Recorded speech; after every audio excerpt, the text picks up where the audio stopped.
Анан вакыттан пайдаланып эскертип коеюнчу. Кыргызстанда туура эмес жөрөлгөлөр башталыптыр. Аял заты кээ бир жеңелерибиз, эжекелерибиз эркектер менен аралашып волейбол ойногон жоруп чыгарып алышыптыр.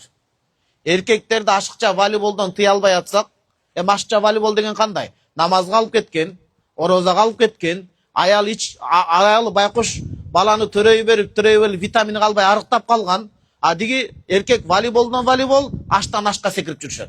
Аны тыя албай атсак, улактын ашчасынан тыя албай атсак, тыя албай ат дегени кандай? Эми ордунан ашып кетип атпайбы? Адам өлтүрүүгө чейин ысырап кылып башка кылып. Улуттун жүзү болсун, бирок чектен ашпасын. Деп атсак эми аял заты кошулуп чыгып алыптыр да эми. Өздөрү эмес, эркектер менен бирге аралашып. Динде эч кимди мажбурлай албайбыз. Биз үгүт насаат кылабыз. Бирок аялдар ойной турган болсо, аялдар жеке өздөрү ойносо. Бир. Экинчи, жабык жер болсо, эркектердин көзү түшүп, аялдар өз ойноп атса да, аялдар отуруп балейте, эркектер отуруп күйөрман болуп кетпеш керек да. Тиги мындай чабат экен. О, Айнагүл сен чап. О, жок, Айша сен чап депчи. Бүт денеси көрүнүп, аялдар өзү жалгыз ойносо, көмүскө жер болсо, намаздын убагы кетпесе, эң негизгиси үйдөгү генерал кайненеси уруксат берсе.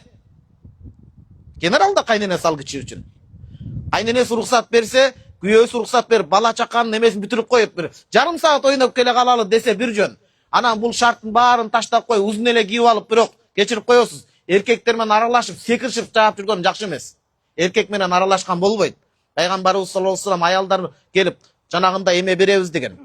Кол кармашып эркектер окшоп байгат беребиз дегенде, иннила усафихун ниса, мен аялдар менен кол кармашпаймын. Силер жөн эле мындай кармап сөз бересиңер деген. Шагырап, узун кийинип алып, эркек менен аралашып ойносо дагы көз кетет.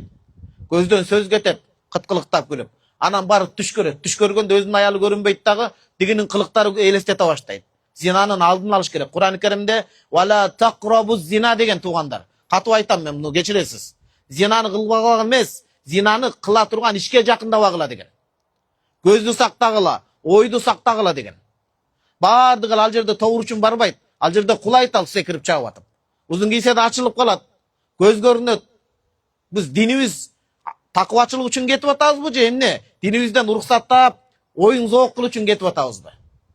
Ошон үчүн умрадан кайткандан кийин бул сөз биринчи кезекте сизге арналат. Эркектер менен барып, узун эле кийип алып барып аралашып чабышып кетпеңиз. Бул бир. Өзүңүздүн үйүңүздө күйөөңүз шарт түзүп берсин, күйөөңүз менен ойноңуз. Уулуңуз менен ойноңуз. Аялдын чектеп аткан жок. Бирок шарият адал арам деген маселе бар.